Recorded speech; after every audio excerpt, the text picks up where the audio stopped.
What up, YouTube? It's Two Fat Guys Pull Us, and before we get to our video, we wanted to let you know about our milestone giveaway for 1,000 subscribers. That's right. We are trying to hit 1,000 subscribers, and if we do, we're giving away a pretty sweet slab. What are we giving away, Nate? We are giving away an Amazing Spider-Man issue number 4. This is the first appearance of Silk, the original Sin tie-in. I'm sure everybody is familiar with this book. This is a CBCS 9.8. Oh, yeah. Yeah, so... big boy. This book is much hotter than it was when we first bought it for the show. Yep, that's true. You insist on still giving it away, and I'm very happy to do it. You can tell that he is not. But anyway, we are giving this away when we hit 1,000 subscribers. Kick-ass, key issue, first appearance of Silk, is someone's going to win this book. So go ahead, hit that subscribe button, and let's get to the video, shall we?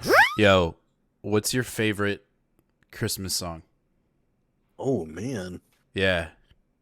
What's the, hold on. Hold on, we gotta start over again. No, we're doing, this is live. We'll do it live!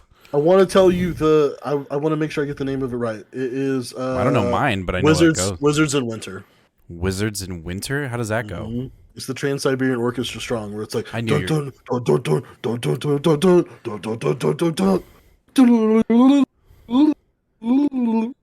know that one. Yeah, I figured you were gonna pick like some metal song. It's orchestral, okay. Whatever. I knew you were gonna pick some kind of like epic, amazing, epic. I'm not saying it's not epic. I'm not saying it's not amazing. I'm just saying like I thought you might pick like a classic. Frosty the Snowman. Well, that's good. I like that. It's Wizards in Winter. What up, YouTube? It's Two Fat Guys Pull Us, and we've got another new comic book day video for you for the week of December 1st. Man, that was fucking smooth because I knew the exact date. I actually practiced in the shower. Anyway, shut the fuck up. This is a beefy haul. Yeah, back to the beef. We even have, there are books that we're not even going to mention on this show. That's how beefy it is. And they may pop up at the live show. But we technically, you know, for show's length sake, we have 21 or 20. It's either 20 or 21 books. It's insane. And we can also christen this week as DC Annual Week because we've got a shit ton. So let's just get to it. Oh, but before we get to it, let's talk about today's show's sponsor. And that's Shuffle Wizard. Duh.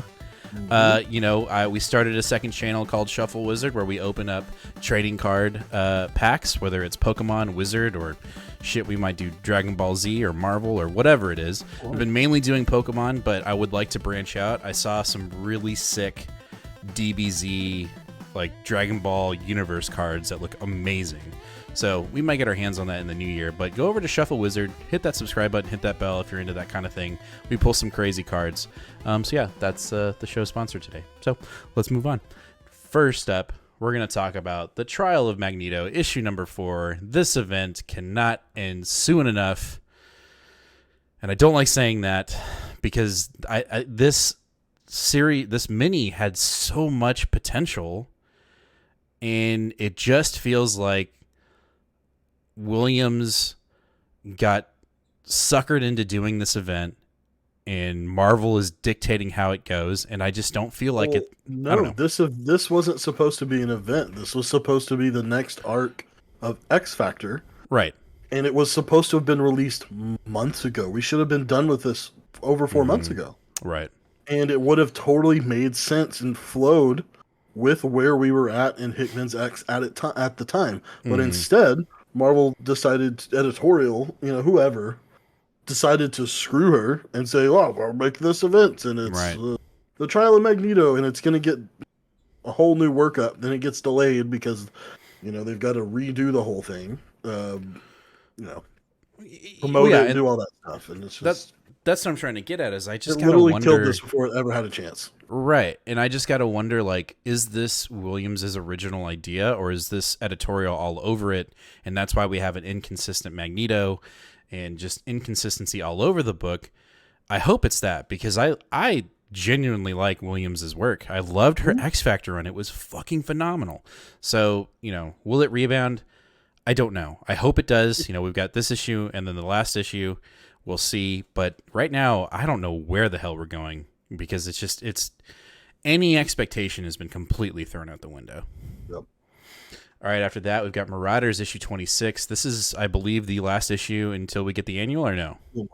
So this is the penultimate from Gary Jerry. Looks like we get a little bit of, I don't want to butcher the name, but that looks like Fin Fang Foom. Foom. Okay, just didn't want to mess that up. Which looks dope. I love Iceman. My only hope and or I'm worried about is, will it be consistent? I don't know. I don't know either. Highly unlikely. After that, we've got New Mutants from Vita. Shit, I can't say names. I'm so foggy. Vita Ayala. I couldn't do the dismount. They have been killing it on this book. Do we have? That's not the same artist though. Yes or no? Right, it is. Rice, Okay. yes.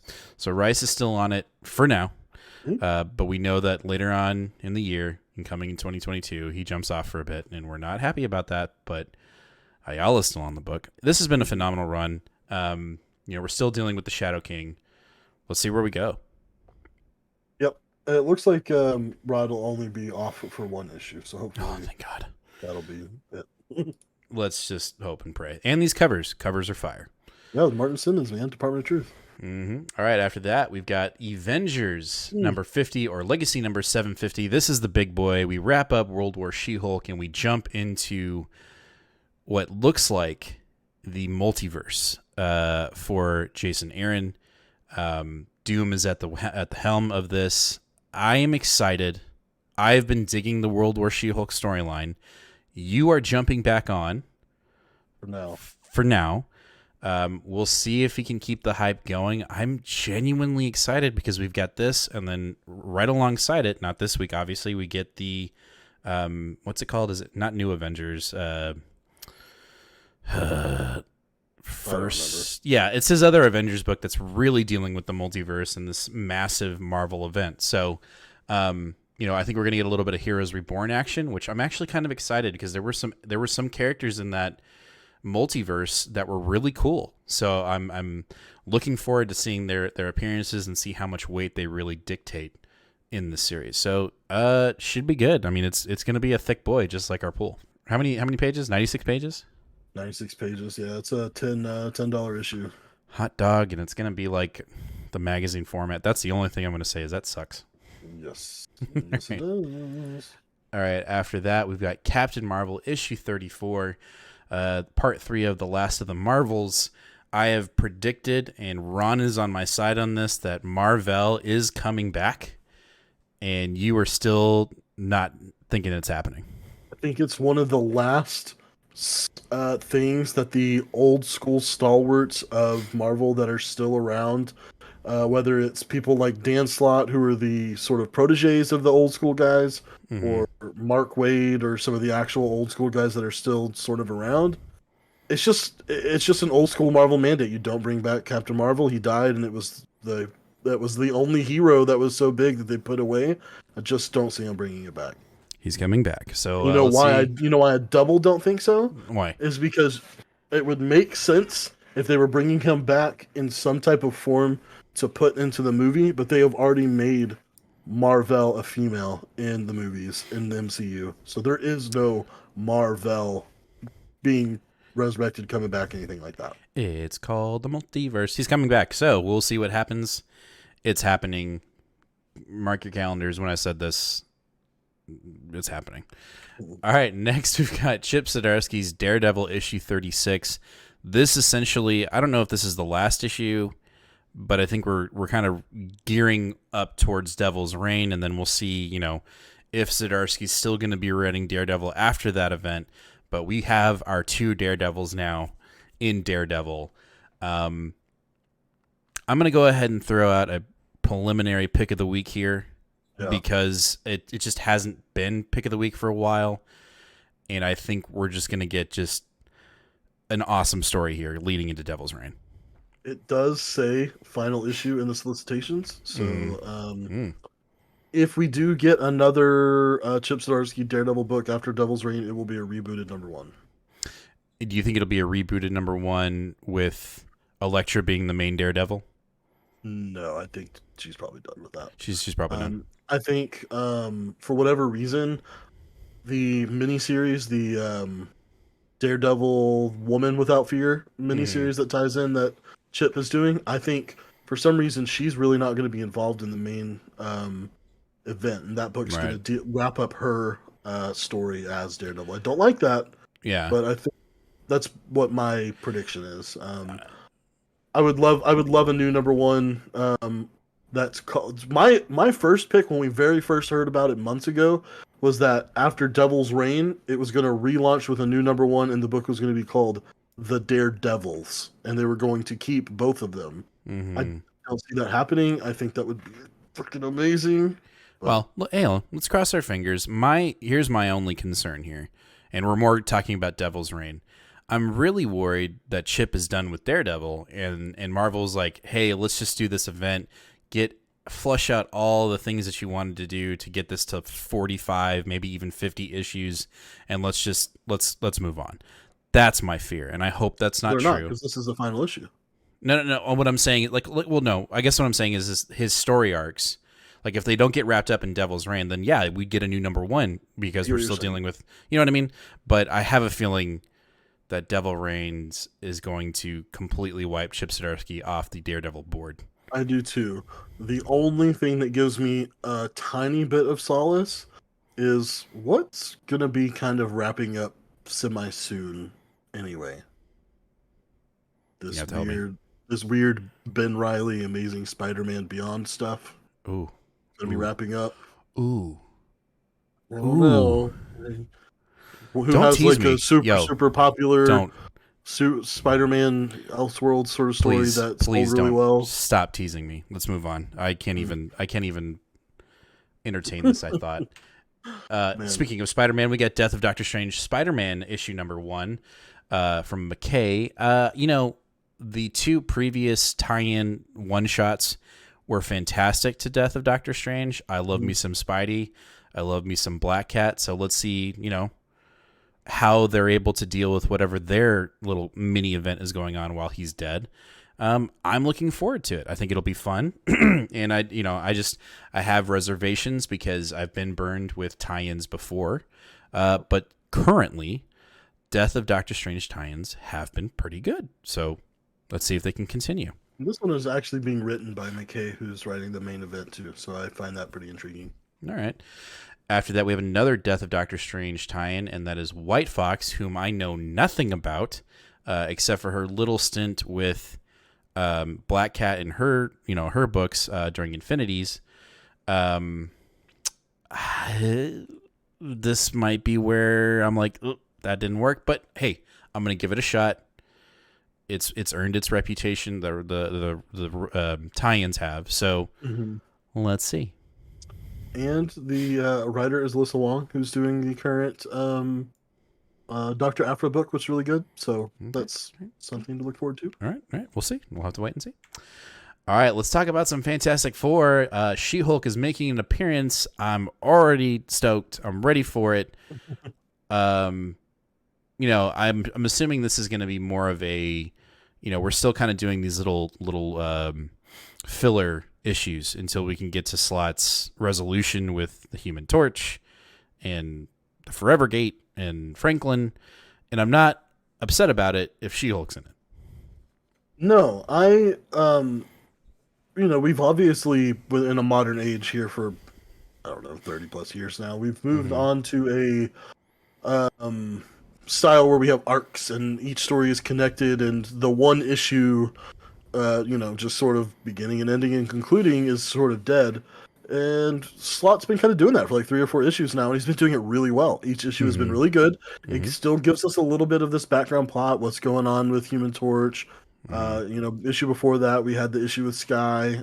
We're still seeing the development of the kids and Ben as their dad. I really Mm-hmm. like that, and I think that's probably what we have for 38 here and 39 as well, because 40 is the first issue that ties in with Reckoning War. Oh, cannot wait.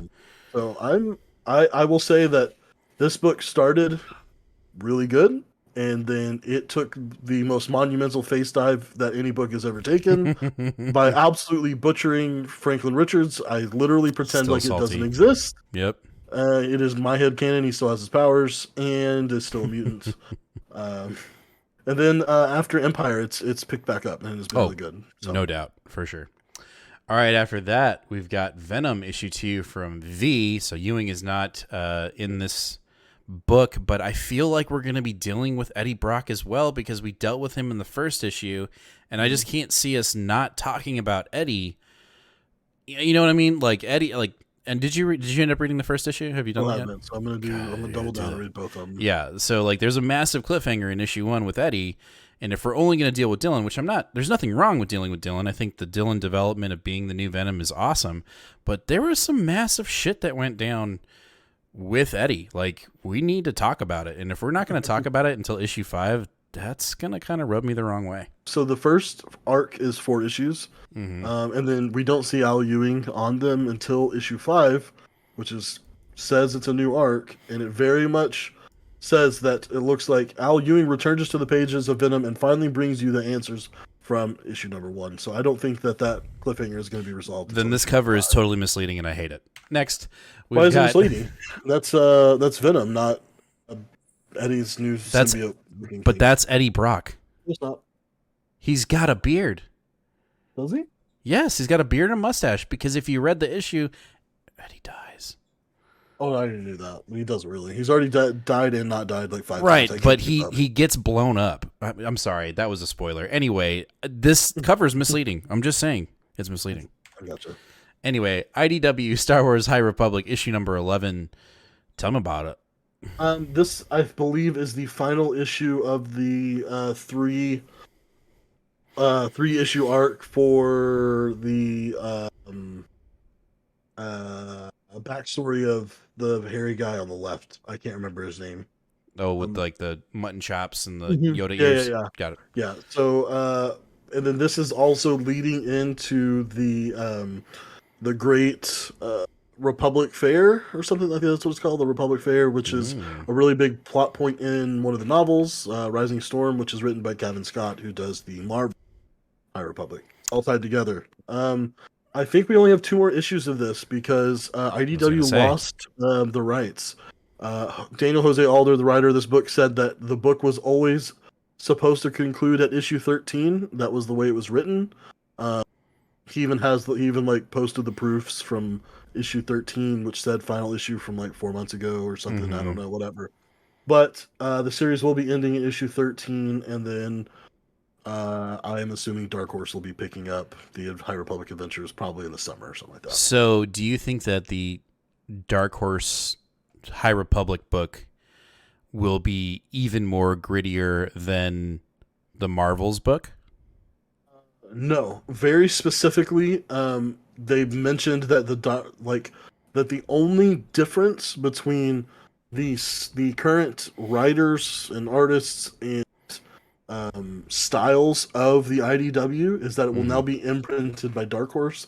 Nothing has changed. As a matter of fact, the way I understand it, the writers and artists aren't actually picked by the publishers. IDW or Dark Horse aren't the ones picking them. Star Wars are the ones picking them, or Disney. And IDW and Dark Horse are literally just the facilitators of printing and distributing. So they don't even get choices on who's writing the books. Oh, well, I'm kind of hoping that the Dark Horse book might be a little bit more grittier than... They've already explicitly said that it will be exactly the same as kid level. That's exactly the whole point of it. It will not be changing. Let's talk about DC. We got Batman Fear State Omega issue number 1 from Tiny Onion. This is his, I guess you could say his last installment with his Batman family. It is. Literally is. He's writing other Batman characters in DC versus Vampire, but, that's an Elseworld story. Yeah. We got Federici on the artwork. I'm sad to see it go, cautiously optimistic, and hope that it lives up to the hype in my brain. I'm sure it won't, because we always, set higher bars than we really need to. But, I'm sad, I'm excited, I'm worried, I'm all of the emotions. Yeah. I am feeling the sort of silly, nostalgia of it all a little bit more, because this weekend I actually started reading his Detective Comics run, which is at the Mm-hmm. beginning of Rebirth, and I've literally only read the first arc. I was like, God damn it, this is so good, and I just this is really going to be the end of him on superhero comics as we know it, and Mm-hmm. so Yeah, I mean, I don't like know. It feels like it. end of an era for me personally because it was really him that brought me into Batman specifically. Yeah, no, 100%. I mean, this is his main Batman run ends here. He's got he's writing DC characters in DC versus vampires, and we've got I think 10 more issues of that. And then we get his Joker, which we both have jumped off just because it just didn't. It quite literally felt like he was just like, I don't want to do this anymore. Whereas DC versus Vampires currently doesn't feel like that for me. So like I hope this ends on a high note, or I hope we get more than what we got in Batman 117, which was end. That did not feel satisfying. So I hope I hope this Omega just it makes me feel satisfied. Because I just want it. I hold Tinian so high, and I want to continue to do that. I don't want to. I mean, I can do it no matter what. What am I talking about? That sounds stupid. Anyway, next up, we've got Action Comics issue 1037 from Johnson, the face-off against Mongol. This Action Comics run, and you're much more connected to it because you've done more of the deeper run. You've actually been having an open dialogue with Johnson on Right. Twitter, which is really awesome. But I will say this: I commend Philip Kennedy Johnson because this Action Comics is like closest to his Future State run, right? Like he teased this in Future State. He kind of teased the finale of it. And he's kept to it. Like we're still dealing with Mongol. We're dealing with his planet and a gladiator style battle. And there's been talk about there actually being a House of L comic that he's going to write even further. Like I am ready. I'm very disappointed with Future State, but he's kind of kept to his word, and I really dig that. Yeah, I think that it was a little bit rocky getting here, but Mm-hmm. well, now that we're here, it's been fun. I just am worried. I don't know, I'm worried that people are just not going to give it a chance because there's so many people. It's the Twitter thing, right? Like so many people on Twitter are just like, stupid, just Mm. Also, though, I saw that the feature is turning into the backup story is turning into a Martian Manhunter story. And I'm very excited about that book because Yeah. before it was a story of like Yeah. the D-listers from Metropolis, and I was like, oh my god, I don't not care about this shit at all. So Yeah. there's Well, that. we'll see how it goes. I'm excited for it. I think the artwork's been great in this book, and the writing's been fantastic. So let's see if he'll continue on this kind of promised road that's been broken for much of the DC universe. That was cool. I'm going to have to write a song like that. All right, next up, we've got Justice League Incarnate issue number 1 of 5. Are you picking This this is... up? I'm not... it's a game time decision. Okay. It's going to be a game time decision. I'm going to have to flip through it and look at it. I really dug the Incarnate storyline that we read in the preview. I can't remember what the name of it was. I thought it was great. But I was just kind of like, I think I'm done. I was just kind of ready to move on. But I know you're picking this up, so. Yeah, I'm just curious. I am intrigued by the interwoven stories from these Infinite Frontier books. That started with the big number 0 and then moved on to the mini series event. Mm-hmm. Again, I personally I've never read anything by Joshua Williamson before his involvement in um, Infinite Frontier, but I've enjoyed it, and I thought, you know what, DC said that this is the guy that they're behind, and is really going to be the Jeff Johns like he was doing in 2000 early 2000s, and then Zack Mm-hmm. Snyder in the mid 2000s, and it just kind of seems like those DC sort of finds a guy for a while that really gets to spearhead what's going on. So if this is the guy, I kind of want to see what he's got. Yeah. And I like the idea of some of these Elseworld stories getting involved, or Elseworlds characters, or multiversal characters, however, Mm-hmm. because I kind of don't know anybody anyway, and so Right. feeling lost or like I don't know who these characters are is probably okay because they're new anyway. Right. No, I get that. I just, there's a part of me that's just like, wait, I know there's more to this character that I'm missing. And so like there are little things here and there that I know are flying right over my head. And I really just honestly need to get over it if I want to read the book. So My biggest draw, honestly, is President Superman, Superman from Earth 23. I really like him as a character from that miniseries. And then the Batman is Thomas Wayne. Thomas Wayne. It's the one from Flashpoint. So Yeah. I've never read any comics with him in it, so I'm intrigued. Yeah. Game time for sure. All right, let's talk about some annuals. We got Batman Annual 2021.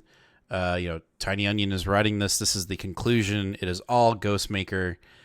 Fuck yeah. I was talking to Ron at the shop today, and I was like, we need a Ghostmaker comic, please. And, my biggest fear is that all of Tiny Onion's characters are just going to either be thrown away, put in a box, or going to be turned into, like, D-list villains. And we're never going to see them again. And I just pray to God that's not true. But I am really looking forward to this annual because I really liked the backup stories when it was Ghostmaker. Yeah, it was good. And the fact that we get a full 48 pages, so it's going to be just as long as all the other pages combined. So I like that. I also really enjoyed the art in this. Yeah. I can't remember who it was. Ortiz? Ricardo Lopez Ortiz. Yeah, I really like his style. So it reminds me of Beta Ray Bill, Daniel Warren Johnson. Daniel Warren Johnson, yes, it definitely does. That would have been bad. All right, next annual from DC is Detective Comics: As Arkham Rises. So this is the tower that you've been talking about in the backups of Detective. Yes. So this is the event that is starting in January in Detective Comics called Shadows of the Bat. This is the prelude to that. We have the I'm not trying to say B list, but the secondary artist, Victor Bogdanovich, who was doing the back and forth with Dan Morrow. I think that's his name, Dan Morrow. Yeah. And so he's doing the art in this. So at this point, it feels familiar to me as a detective artist. It's not my favorite, but I think this is really supposed to be the foundation of the building of this tower. And I'm also very excited that Dick is involved. Yeah, for sure. I mean, he's involved in a lot of books. Like the next Dick one. is there, I'm there. Well, he's here now in his Nightwing 2021 annual from Tom Taylor. I'll get a little bit of Red Hood action here. Also looking forward to this one very much. Yeah, I actually have not looked at the description of this because I just said, oh, Tom Taylor, yes. Yeah. I don't need to read the description. I'll just read it. Yeah, exactly. All right, after that, we've got Robin from Williamson 2021 annual. This is the one that I feel like is the annual that will be making honorable mentions. We're bringing it back because our list is so fucking heavy, and we'd be on forever if we just talked about every single book with the amount of gusto that we talk about most of these books with. So I think this one will definitely probably be in honorable mentions unless there's just one story in here that just pops out that we want to really elaborate on. Not that I'm not looking forward to it, but that's just the way it is. Yeah, I believe we're supposed to be getting backstories or origin stories on a lot of these newer or very small characters that we've seen in the first 8 issues of the run. Which is nice if these characters are going to continue to be around, but it really does not feel like that's going to be the case with the way that the story is going. Not necessarily that they're all going to die, but I just eventually think we're going to move on from the Lazarus Island, right? Yeah. And then they're just not going to be around anymore. I do hope Flatline sticks around because I just feel like, and it feels like they're kind of pushing it in that direction, that she's going to be kind of involved more with. Well, I think her popularity has sort of forced the issue at this point. She's been really talked about and stuff, so I think that editorial will probably be like, hey, Williamson, keep her around. Yeah, nice. All right, let's talk about some independence. And we've got Department of Truth, issue number 14, right? Like we haven't had this. What, September, right? September, yeah. Jesus, and it was a pretty heavy drop in issue 13, and I think the shit's about to hit the fan, quite literally. In this issue, I think we're gonna get a lot of action. I could be wrong. It could be totally just full of deposition and just literally our main character taking 3 steps throughout the entire book, and then we're on to issue 15. But I think there's going to be a lot of weight in this book. Yes, I believe this issue is supposed to be very much focused on our woman in the red dress, Ooh, like I like very it. specifically. Also, I will point out that Martin Simmons is not the artist in this issue. Now, it is John Pearson, who is a Eisner Award winner. No, no. That's got to stand for something, Mm-hmm. but it is not Martin Simmons. Our normal artist will not be in this book. Alright, I was about to put this is my pick of the week. Sorry. And it seems as if that will be the case for, oh my god, Stop the it. foreseeable future. Stop it. Yep. He is not on the book through issue 17, through February. So, and it's a different artist every single week. All right, next up we have The Me You Love in the Dark from Skottie Young. This is the last issue in the 5-part mini that he has concocted in his brain, and it's been fantastic. Yeah, I think this cover kind of says it all. It's about to go down. Yeah, the cover's getting more intense by the issue, and then this one is just pure chaos. We're really seeing the dark shapes that are the dude that's in the dark. This issue or this series was like this first issue was like and then the second issue was like yeah, and then by the third we were like yes. Fuck yeah. Yes, please. So it's just little 5-issue mini. That's but if you like gothic kind of horror, then this is right up your alley.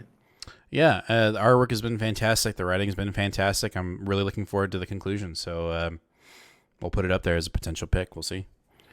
Eat. All right, that is it for our new comic book day video here for December 1st. Make sure to hit that subscribe button, hit that bell, join us on Sunday. Also give us a like. I always forget that. Give us a like. But join us this Sunday, 8 o'clock Central Standard Time, live here on YouTube, where we will be reviewing these books. Some of these will be honorable mentions just because it's so heavy. But it's going to be a good time. Last week was fantastic. I think this week's got some bangers in there that we got to read and figure out if they truly are as magnificent as we've put them in our brains. But we'll get there. Yeah, as always, read more comics. We'll see you later, fam.